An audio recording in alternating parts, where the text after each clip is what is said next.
Hey y'all, it's bedtime, snack time, time of the night. I have a snack to tell you about my day because it's the time I miss my husband the most. It's what we did every night before bedtime. So thank you for being here and sharing my snack with me. I am at our home away from home. I made it to St. Simon's today, and I happened to think on my way down here, I was thinking, and I'm pretty sure this is going to be the first time that I have actually spent the night here by myself without Pat since he went to heaven.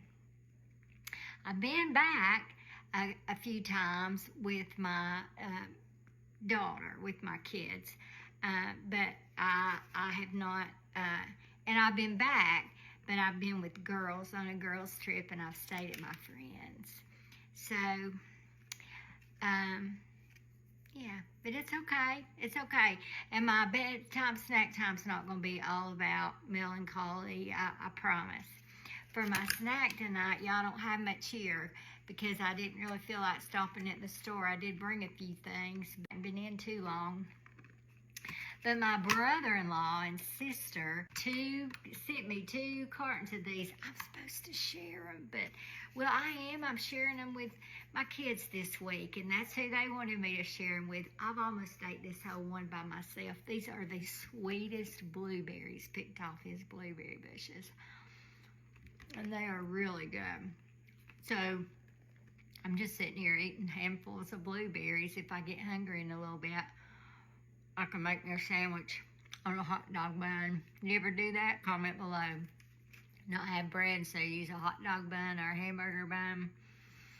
So y'all, on the way down here, I was just thinking how long I've been coming to the Golden Isles, Jekyll Island and St. Simon's. And the first time I came down here, I have come down here pretty much. I've only missed maybe 5 or 6 years my whole life since I was in the 10th grade.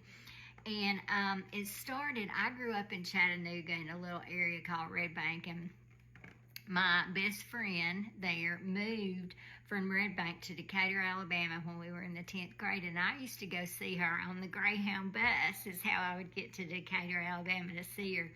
But anyway, the summer of our 10th and 11th grade year, her parents and her went to Jekyll Island for vacation, and they invited me to go along. And that was the first time I've ever been to this area. Of course, you know, that was in 73, I think. So even though Jekyll Island, really, they've redone it, but it's still not real built up, but it wasn't built up at all back then. But I do remember this one thing, and I was thinking about this on the way down here, and I shut my eyes, and I could just feel the wind blowing through my hair. I could just feel myself being back there. But the summer after our 11th grade year, her dad had a little MGB, I think's what you call them, little MGB midget. Little bitty 2-seater car, just enough for 2 people, convertible. And they let her and I,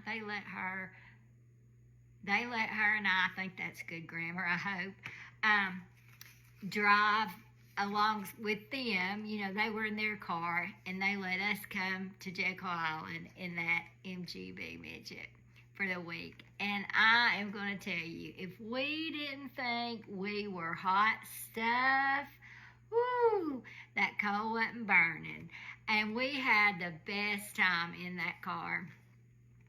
Back then, I can remember, I can just see us lying on our beach blanket with her 8-track here.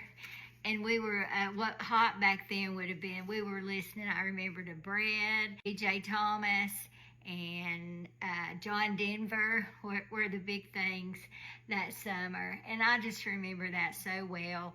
But anyway, from then on, after Pat and I married, it wasn't but a couple of years that we started coming down here every single summer he went to a conference. And so, except for a couple of times when I was teaching and we were on a weird schedule, and school started early, or I would have been in service, and then he would bring his parents to come with our kids. We came every summer, and just have so many memories at Jekyll and St. Simon's. My oldest one learned to ride a bike there. I was, I can remember the years I was pregnant there. I can remember the 8 or 9 years that we didn't have kids that we went. We usually always took my brother-in-law and my sister and brother-in-law, and we just would have the best time. But I mean, it's just a part of me. The Golden Isles are just a part of me. Do you have a place like that that just has a slice of your heart from pretty much every year of your life, or every year of 50 years, or may not be that long, but comment below if you have a place. I'd like to hear about it.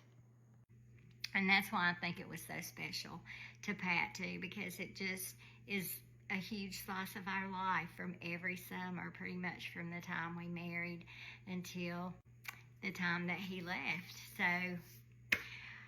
I'm going to close now. I've been talking a long time. Hope I hadn't talked your ear off, but that's just a little bit of history that I have with the Golden Isles, and I'm going to be telling you some more about it this week while I'm here.